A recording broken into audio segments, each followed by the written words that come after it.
Nay, para sa imo ni. Oh, relax.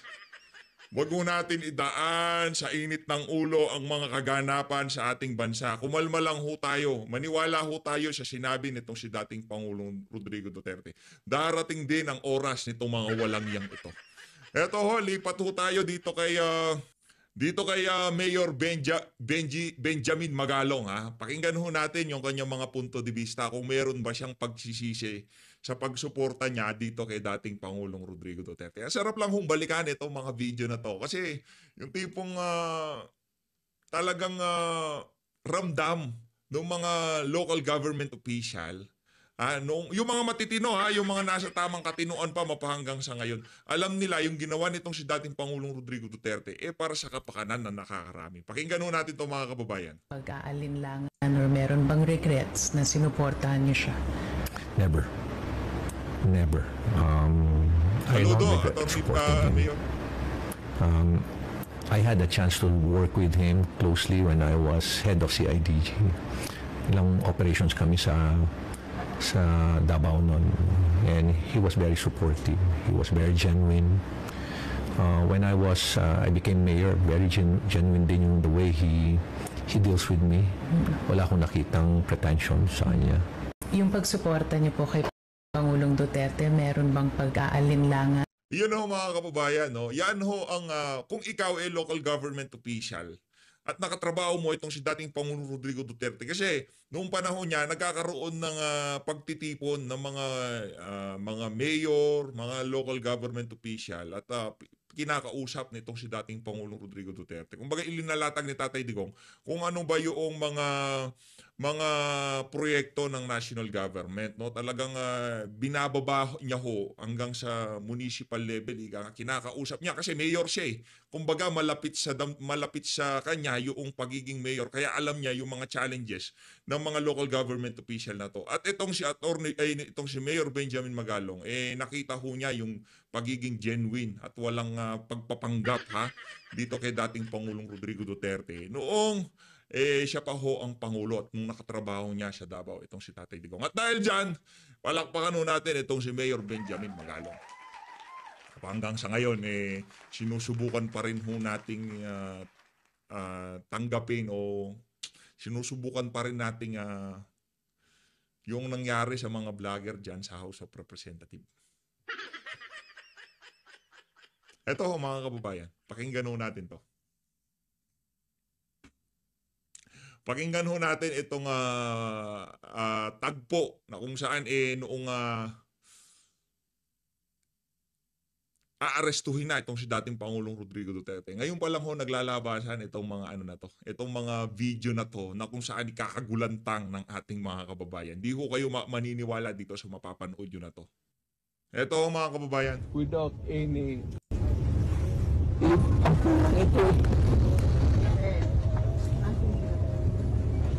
papel lang. Yan lang ho ang inihain kay Tatay Digong noong aarestuhin na siya. Inakyat ho siya ng mga tauhan nitong si Marcos Jr. sa loob ng eroplano at ibinibigay itong mga dokumento na to. Yung tipong ito yung dokumento, sumama ka sa amin. Ang dating parang yung inuhuli nila walang alam. Abogado yang si Tatay Digong.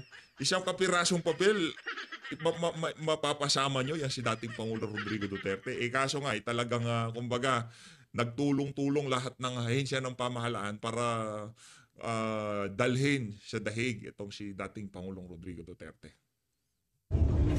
You better go back to them and have the legal. For what? I am a citizen of this country, a former president, and you show me a piece of paper and you're asking me to go with you? Abogado ka? Tawagan yung abogado mo? Si Alex. Ano lang para lang sa mga gumagawa ng reaction video panuorin nyo ng maigi yung dun sa dulo ng hearing ng House of Representatives, yung TRICOM. Hinay-hinay ho kayo. Hinay-hinay ho kayo. Panuorin nyo ho muna ng maigi yung sa dulo, intindihin nyo yung mga sinasabi ng mga walang yan. Kasi wala na kung ano sa kanila. Pagka medyo sumablay kayo, may kalalagyan kayo dyan sa mga yan. kaya naman ho nating magsalita, magpahayag na kung saan maipapakita kung ano yung problema dito sa kasalukuyang administrasyon na hindi masasaktan itong mga walang yan to. Grabe, kawawa to. Yung mga yung mga vlogger, sobrang kawawa ho talaga. Kasi kanina wala pang warrant. Sir, he used to be, sir, also Our Africas. PC, Commander, 16 million. PC kanina namin. Well, I'm sorry to be talking loudly, but this is a serious matter. They just transmitted to me, sir, a copy of the... Kanina, sir, request ko na pagbigyan lang kayo na makauwi sa bahay mga kuha ng mga gamit. Kasi wala pang warrant of arrest until we get a copy of the warrant of arrest. Kasi yung man yung... Wala pa hong copy ng warrant of arrest, gusto na ho siyang kunin.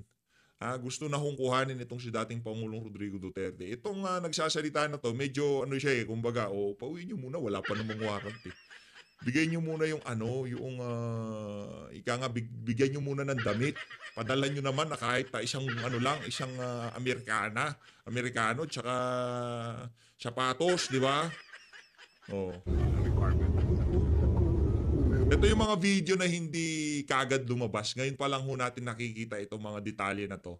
Na talagang nasa loob pa lang ho pala talaga ng eroplano, tinatangka na kuhanin na talaga itong si Tatay Digong. Yung tipong di pa siya nakakalabas. Wala nang cheche-bureche, basta rekta na pagka pasok tong mga mga kampon nitong si... That is the only They're saying, with you. Ayun na nga mga kababayan, dito ho sa bahagi ng video na to. Rekta na ho tayo dito sa ito ho ang viral ngayon sa mundo ng social media at pinag-uusapan ho ito ngayon ng ating mga kababayan. Alamin ho natin kung ano ang ang opisyal na pahayag ng Iglesia ni Cristo kaugnay diyan sa mga kaganapan ngayon sa ating bansa. Kasi nakakabahala na ho talaga yung pagkakawatak-watak, yung ginawa ng administrasyon na to dito kay dating Pangulong Rodrigo Duterte. Maliwanag pa ho sa sikat ng araw na meron ho talagang nalabag sa mga karapatan nitong si dating Pangulo diyan sa pagpapadala sa kanya na yan sa Netherlands at napakarami pa ho na kailangang malaman ng ating mga kababayan. Ngayon, para sa mga kababayan nating INC, pakinggan ho natin ito. Ay, hindi ho tayo kasapi personally, hindi ho tayo kasapi ng Iglesia ni Cristo. Pero dahil kilala ho sila bilang isang religious group na kung saan pagka nagsalita sila, pinakikinggan ho sila at dapat naman ho talaga silang pakinggan. Dahil sa mga naging tayo ho nila pagdating sa politika, sa mga nakalipas na panahon,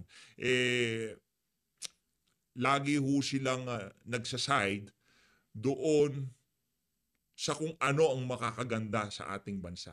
Kung ano ang makakabuti para sa sambayan ng Pilipino. Hindi pa ho natin nakitang nag-side itong Iglesia ni Cristo. Personally na kung saan maitutulak yung kanilang mga political interest o kung ano pa man yan, o kung political interest ng mga individual. Di ho natin nakitang nag-side sa ganon na galaw itong Iglesia ni Cristo. Kaya kailangan ho natin pakinggan to. Kasi kung ito ang tayo ng Iglesia ni Cristo, ibig sabihin, malamang sa malamang, yan ho ang nakikita nilang makakabuti sa sambayan ng Pilipino. Pakinggan ho natin to. 2025, ang Ito. Okay? Magandang hapon po, Kuya Jen at Kuya Nelson. Magandang hapon po sa inyo. Masarap po ba yung kape namin sa... Ay, napakasarap po. Salamat po ng marami. Mukhang naparami po yung kape na nilain namin sa Medyo nanginginig na ka po ako. Una po, kamusta muna kayo, Ka Edwin? Mabuti po, awa ng Diyos po. Ayan, opo. Kasi Ka Edwin lima Nako, tayo dito. simulan ko na po agad, Ka Edwin, dito po sa mga maiinit na isot, marami po kasi ang mga nagtatanong sa amin mula ito nakalipas na mga araw at kung saan-saan pa. Una po, ay marami po nagtatanong kasi kung ano raw po ba ang masasabi ng Iglesia ni Cristo sa kasalukuyang sitwasyon po ng ating bansa, Kay Edwin? Kuya Jen, sa iyo nang galing ang tanong. Pasensya ka na, hihingi na ako ng dispensa, Kuya Nelson, Kuya Jen. Sa inyo nang galing ang tanong, pero i-address ko sa audience natin. Ay, sige po, tama po. Sila po kasi nagtatanong talaga. Opo, kaya sa kanila dapat makarating. Nang mag-rally po ang iglesia noong January 13, 2025, ang ipinanawagan po namin sa mga namiminuno sa ating bansa, at malamang ay naaalala nyo po ito, kapayapaan, pagkakaisa, at unahing asikasuhin ang problema ng ating bansa at mamamayan nito kaysa yung mga hakbanging magbubunga lamang ng awayan at hidwaan. Dahil alam naman ng marami po na ang mga ito pawang pamumulitika lamang. Ang nakakalungkot po ay yung panawagang yun ng Iglesia ni Cristo tila hindi pinakinggan ng mga kinauukulan. Kaya nga po, Kuya Jen, nangyayari yung mga nangyayari ngayon. Ayun, oho. Ngayon tayo yung hindi nakikinig, no? Dapat po, maging specific tayo dito. Dahil baka hulaan nila kung ang dami kasi nangyayari ngayon. Ano po yung tinutukoy nyo dito na mga pangyayari ngayon? Ayun. Again, Kuya Nelson, ano po? Sa inyo nang galing ang tanong, ibabato ko ang sagot sa audience. No? Hindi naman po natin may tatatwa ng sino man. Matindi ang pagkakabahabahagi ngayon ng mga nasa gobyerno hanggang sa ating mga mamamayan. Hindi lamang tayong mga Pilipino ang nakakaalam na hindi tayo nagkakaisa. Ang nakakalungkot, maging ang mga taga-ibang bansang nagmamasid sa kaganapan po rito ngayon sa Pilipinas, alam na alam nila, hindi nagkakaisa. Magulo. Correct. Malamang po, bagay ang mga kapatid natin sa ibang bansa, ganyan din po sentimiento, Kay Edwin, ano po? Sila po na nakakakita sa atin. May kanya-kanya silang opinion po. Ako, mabuti po, nabanggit niyo po yan, Kay Edwin, ano ha? Ngayon po, ano po ba ang posisyon ng Iglesia ni Cristo sa usapin tungkol po sa dating Pangulong Rodrigo Duterte? Ayan po, we come to the crux of the matter. Yes po, opo. Para po sa mga kababayan po natin, ang posisyon po ng Iglesia ni Cristo ay ito. Kung ano ang tama at kung ano ang nasa mga batas natin, yun sana ang dapat pairalin. Huwag po itong pilipitin para umayon sa nais ng sinuman. Hindi po sumasang-ayon ng Iglesia sa anumang hakbangin na hindi naaayon sa mga batas ng ating bansa. Sapagkat ang batas po ang salalayang nagpapanatili ng kaayusan sa ating bansa. Kapag ang batas ay binaliwala, ay nagbubunga ito ng kaguluhan, hidwaan at kawalang hustisya. Alam niyo po iyan. Sino mang Pilipino o mamamayan ng ating bansa na may ginawang paglabag sa ating mga batas, dito dapat litisin sa ating bansa. Bakit po? Sapagkat gumagana naman ang sistema ng ating hustisya. Hindi po natin sinasabing wag litisin ang dating Pangulo sa mga iniaakusa laban sa kanya. Ang saganang amin po, nagtitiwala ang Iglesia ni Cristo sa integridad at kakayahan ng hudikatura para pagpasyahan ng ganitong bagay at usapin. Ang mga hukom natin ay may kakayahan po na gampanan ang kanilang tungkulin, na ipataw ang tamang hustisya at pairali ng katarungan sa lahat ng sandali. Kaya, hindi natin dapat isuko ang soberenya ng ating bansa sa iba. Yan po ang posisyon natin. Ayun. Palakpakan ho natin ang pamunuan ng Iglesia ni Cristo. See? Di natin dapat pilipitin ang batas para may ayon sa political interest na kung sino mang namumuno dito sa bansa na to. Maliwanag ho, base doon sa mga propesor ng saligang batas, eksperto sa saligang batas, na wala nang dapat mas makahigit pa kung ano ang nakasulat sa saligang batas. Pero base ho doon sa nangyaring hearing sa Senado, dito ayaw ho nating kung ano-ano na yung mga sabihin kasi marami hong mga balat sibuyas ngayon, baka may masaktan. Base ho doon sa nangyari na yon, yung warrant of arrest na galing sa ICC, yung kung tawagin nila at yung hindi naman red notice yung galing sa Interpol, mas nangibabaw yon kaysa sa ating saligang batas. Mali daw ho yung mga ganong galaw, ika nga. Wala nang, kasi kung wala na nga naman na re-respeto sa saligang batas, hindi na rin natin susundin ang saligang batas. Kung susundin na lang natin ang saligang batas pagka convenient para dito sa mga nakaupo na sa kapangyarihan, talagang magkakagulo ho ang Pilipinas. At yan na ho ang nangyayari ngayon. Kaya yung obserbasyon at ang tayo na to ng Iglesia ni Cristo, marahil marami sa ating mga kababayan, kahit hindi ho sila kasapi sa Iglesia ni Cristo, talaga namang kaisa ang ating mga kababayan dito sa tayo na to ng mga kababayan nating Iglesia ni Cristo. Palakpakan ho natin ng isang beses pa. Hindi ho ito dahil kay dating Pangulong Rodrigo Duterte, dahil yun ho ang tama. Halimbawa, si Marcos Jr., pinadala ho siya sa ICC. Ipagpalagay na natin na siya ang pinadala. Ang tanong, masaya ho ba tayo dito sa PH Update? Hindi ho. Hindi ho. Ito, subukan nyo ho yung mga kasama nating mga vlogger dyan. Kung sa tingin nyo ba kay Marcos Jr. mangyari ito? Kaya nga ito yung kaibahan natin eh. Ito yung kaibahan ng mga DDS, mga Duterte supporter na vlogger sa mga Ensaymada vlogger. Halimbawa kay Marcos Jr. nangyari to. Nalabag ang saligang batas sa pagpapadala kay Marcos Jr. dyan sa Netherlands sa kanya. Sa tingin nyo ho ba masaya tayo? Hindi.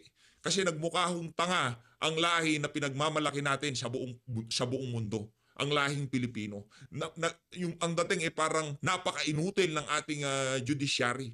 Napaka-inutil ng ating justice system. Napaka-inutil ng ating mga korte, ng ating mga abogado. Ganun nakahihina ang utak ng ating mga abogado sa Pilipinas. Hindi ho nila malitis itong si dating Pangulong Rodrigo Duterte. Pagka pa naman nagsasalita tayo, Philippines #1. Magaling, mahusay, ika nga world class. Di ba ganun ho natin na... Di ba? Yung kaya mahal ng mga ibang lahi ang mga Pilipino kasi napakahusay nila sa kahit na anong larangan. Doon sa larangan na kung saan kailangan nating ipakita sa buong mundo kung gaano tayo kagaling, doon pa ho tayo sumablay. Di ba? Yun lang naman ho ang atin dito. Kung kay Marcos Jr., hindi ho tayo masaya. Real talk, di ho tayo matutuwa kahit kalaban siya sa politika o kung ano pa man yan. Kasi hindi lang naman ho siya ang masasaktan dyan sa galaw na yan. Halimbawa si Marcos Jr. ang nasa dahig. Hindi lang ho siya nasaktan. Ang nasaktan dito ang buong lahing Pilipino. Nakuha niyo ho ba mga kababayan? Yun ho ang nasaktan dito. Kaya hindi ho natin ikakatuwa. Hindi ho tayo mag-celebrate kung ang isang Pilipino kinuha ng isang banyaga para sa ibang bansa siya litisin. Hindi ho tayo matutuwa. Kung talagang mahal mo ang Pilipinas, yun ang magiging tayo mo sa kung ano man ang mga ganitong klaseng pag-uusap na napakainit ngayon sa ating bayan. Dapat ang mga kung ikaw ay Pilipino at nasa tamang katinoan, kahit yung basurero o kung sino man yan, na kinuha dito sa Pilipinas para litisin sa ibang bansa, masaktan ho tayo. Diba? Di ba nga meron silang kung tawagin complementarity. Yung tipong pagka gumagana yung principle of complementarity ba yun? Di natin alam eh.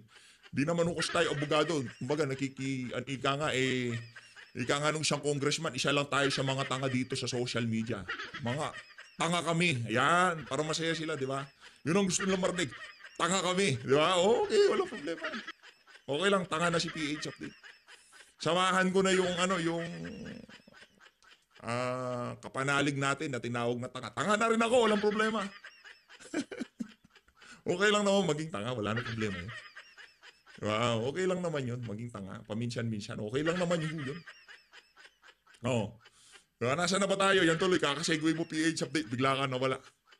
Nakakalungkot lang hong isipin mga kababayan na ganito ho ngayon na nangyayari sa ating bansa. Gumagana ang ating judicial system at pinapadala sa ibang bansa yung ang ating mga kababayan. Pagka gumagana ang judicial system sa Pilipinas, hindi ho makikialam. Malilitis ho siya dito eh. Kasi yung mga magsasampa ng kaso sa Netherlands, pwede ho nilang isampa dito. Ano bang kaibahan? Mas magaling sila doon? Ganon? Hindi ho tayo matutuwa kahit kay Marcos Jr. Alam nyo, kahit sa mga congressman mangyari yan, hindi ho tayo matutuwa. Kahit pagka pinadala sila lahat sa Netherlands, hindi ho tayo matutuwa. Real talk ha, hindi yung sound effect, automatic kasi yun. Di ho tayo matutuwa kahit kaninong Pilipino mangyari ang ginawa na yan kay dating Pangulong Rodrigo Duterte. Tuloy natin. Malinaw na malinaw, ano ha? So, Malinaw. Nelson, wala palang kinalaman sa rally. Kung ano man pagkilos. Kung ano mang pagkilos sa kasabay ng kaarawan ng dating Pangulong Rodrigo Duterte. Hindi ito Wala po. kung ano ang batas, yun dapat na umiral. Oho. Sa kasalukuyan pong pangyayari. At dapat po ay dito, litisin sa ating bansa. Ano ha? Kaya din, meron pa po ba kayo gustong idagdag sa mga nabanggit pa po ninyo? Gusto ko lang po sabihin, masarap yung kape. Huwag po kayo madadala na imbitahan uli kami at makapagkape po rito kasama ninyo. Maraming salamat po sa inyo sa pagkakataong ito. Ayan, maraming pong salamat. Ayun na nga, no? Ngayon, tuloy na ho natin to. Naumpisahan na natin yung huntahan nitong si Sir Jen at Sir Nelson. By the way, isa ho yung Net25 sa mga mapagkakatiwalaan na network. Na kung di pa ho kayo nakasubscribe, mag-subscribe ho kayo dyan. No, isa ho yan sa mga mapagkakatiwalaan na network ngayong mga panahon na to. Ika nga, kung anong mapapanood nyo dyan, yun talaga totoong nangyari. Walang kakarga-karga, ika nga. Ito, tuloy ho natin ang ating pakikimarites sa kanila. Ay, dito ho tayo. Hindi ho pala natin napasadahan ito noong nag-live itong si VP, no? Makabalita ho tayo kung ano yung, kung sino kaya yung traidor. Di ko kilala yan. Hindi ko alam yan kung sino yan. Ngayon, subukan natin alamin dito sa pagsasalita nitong si Vice President Sara Duterte. Nakakalungkot. Daming ganap, no? Daming nangyayari. Kaliwat kanan eh. Pinipilit tabunan yung kay Tatay Digong. Pinipilit tabunan yung ginawa ng administrasyon na to kay dating Pangulong Rodrigo Duterte. Wag lang ho tayo madiskaril, no? Focus lang ho tayo kung ano nga ba yung mga dapat mapag-usapan sa social media. Gang! Sorry. Yeah. Ma'am, sorry. My first question is, how optimistic are you that the former president will be granted an interim release? I do not know, ma'am. I've not read any documents about his interim release. I've not heard the statements of prosecutors with regard to interim release, lalo na sa ating mga judges. So, hindi ko alam kung how it will sway, kung meron man siyang request or application for interim release. Hindi ko masagot ang chances niyan. At ang optimism level ko sa ngayon ay 0, but only because hindi ko naririnig kung ano ang sasabihin ng prosecutors at ng judges. Ma'am, another question. Sorry if I have to ask this, because some of the families, relatives of those alleged victims of the war on drugs claim that their lives would be threatened or at risk if the former president will be allowed to return to the Philippines, because they're afraid that the former president or may do something bad against them. So, is there any basis for their fear? None at all, ma'am. Matagal naman namin alam na merong investigation na ginagawa sa loob ng Pilipinas dahil nakukuha namin yung information sa mga abogado mismo na gumagawa nun at sa ibang mga government personnel. No? Hindi ko na lang sasabihin kung ano yung mga opisina na yon. Kaya nga nagkaroon ako ng meeting, Zoom meeting with the Secretary of Justice noong 2023. Kasi sinasabi ko sa kanya na naiintindihan ko na merong investigation na nangyayari.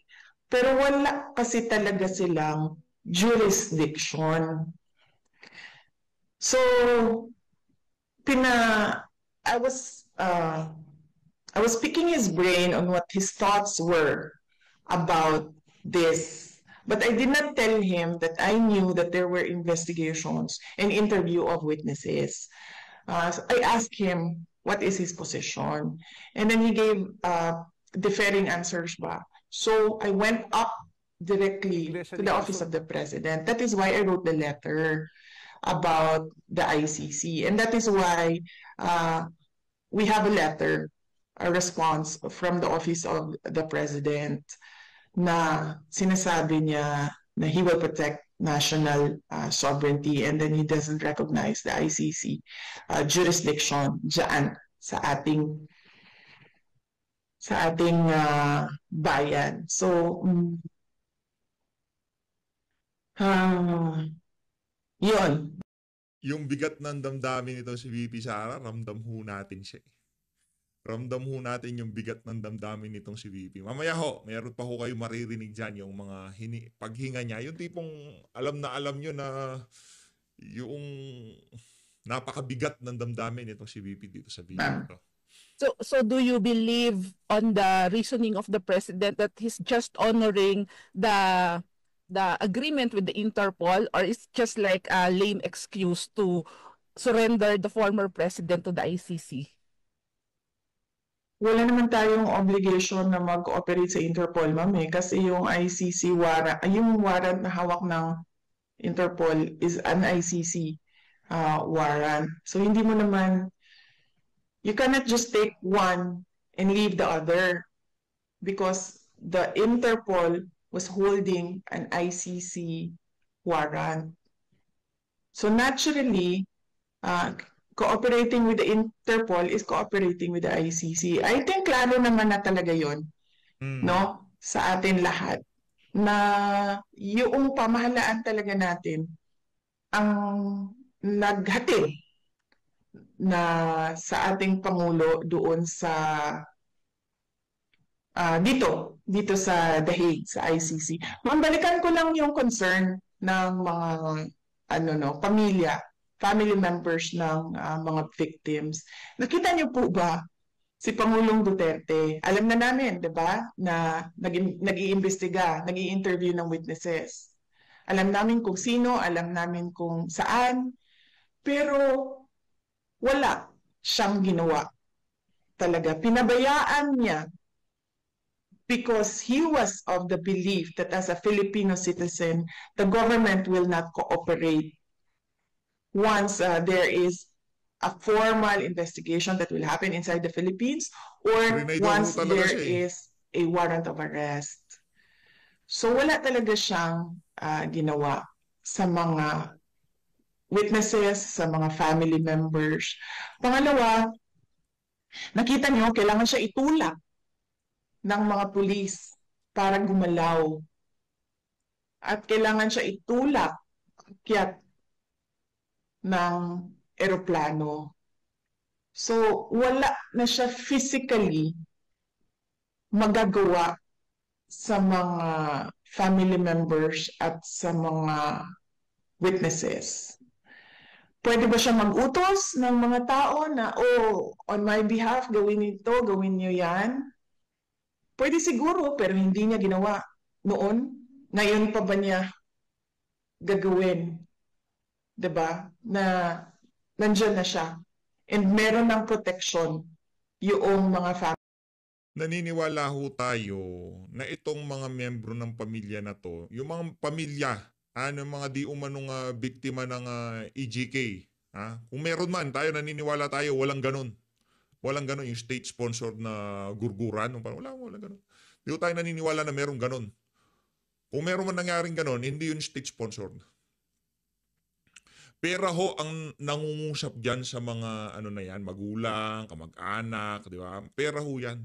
Kaya ho nilang ibenta ang kaluluwa nila para sa pera. Kaya ho nilang makita na nagdurusa ang isang Pilipino doon sa alam naman nila yung mga kamag-anak nila kaya nagurgur dahil mga tulak o gumagamit, di ba? Alam mo, kamag-anak mo yan eh.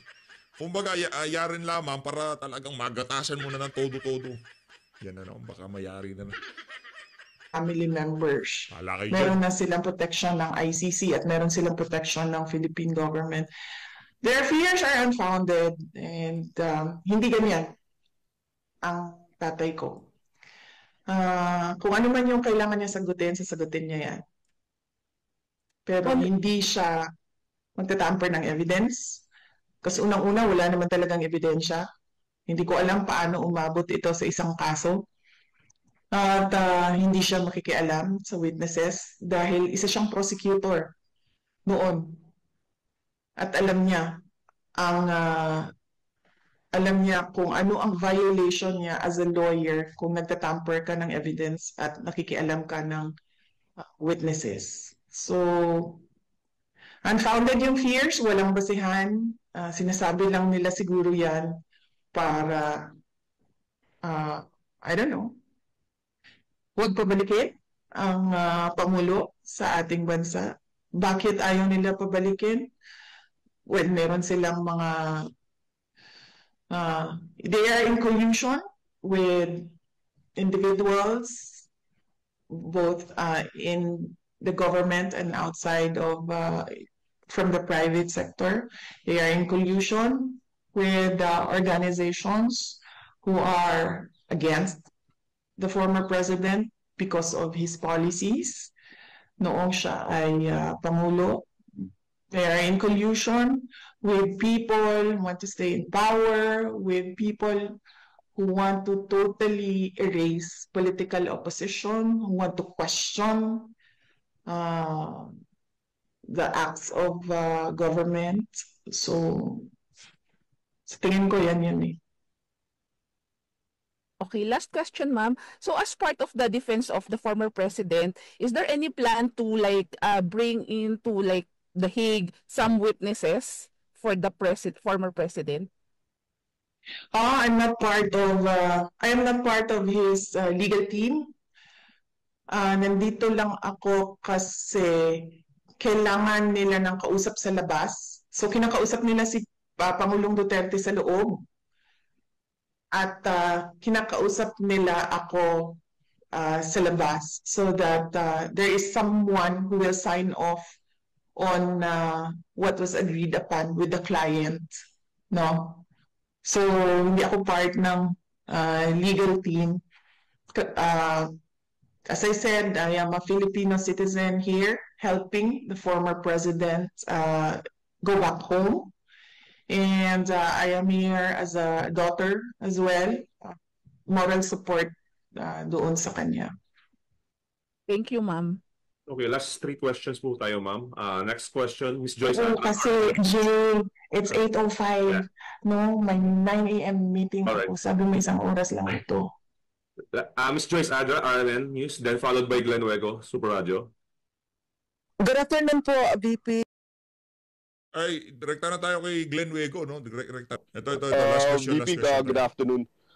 Senator De La Rosa admitted having an ill feeling towards National Security Advisor Eduardo Año following the arrest of your father, the former president. How about you, VP?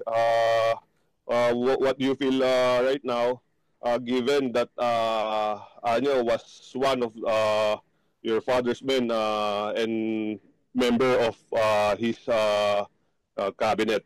And lastly, Vice, meron din po kasing lumulutang na I don't know how would I say this, report or rumor na there was a traitor in the Duterte camp that also led to the arrest of your father, VP.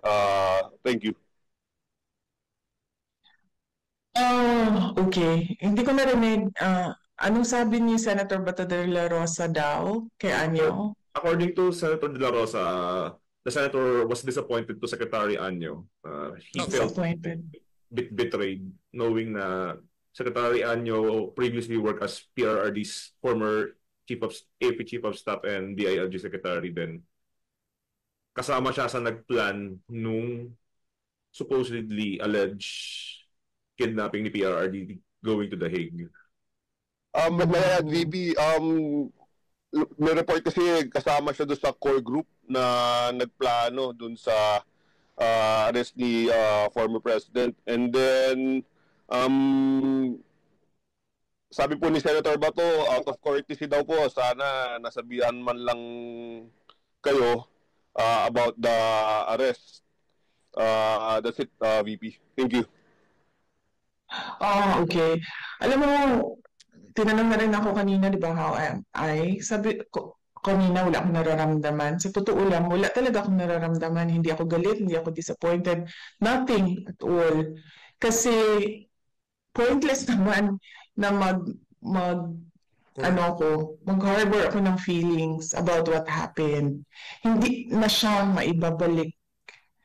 Hindi na mababalik si Pangulong Duterte sa Pilipinas.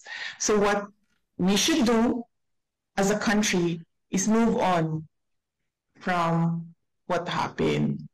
No? What will we do as our ways forward as a country and as a people from what happened? Magalit man tayo, walang papupuntahan yung galit natin. Dahil hindi naman yan sila papanagutin ng pamahalaan eh. Nakikita nyo yung mga sagot nila, wala na sa ayos, wala na sa rason, wala na sa common sense, wala na sa batas. Pero walang magagawa laban sa kanila. So we should move forward from what happened, and the country should decide, the people should decide saan ba tayo papunta base sa nangyari. Kung meron bang traitor doon sa loob ng grupo na nag-usap sa Hong Kong, nandun ako sa kwarto sa mga nag-meeting with former President Duterte. Hindi ko matawag siguro na traitor, pero sigurado ako sa dami ng tao doon sa loob ng kwarto na yon ay meron talagang nagsasabi kung ano ang pinag-uusapan doon sa loob. Kung kanino nila sinasabi, hindi ko alam.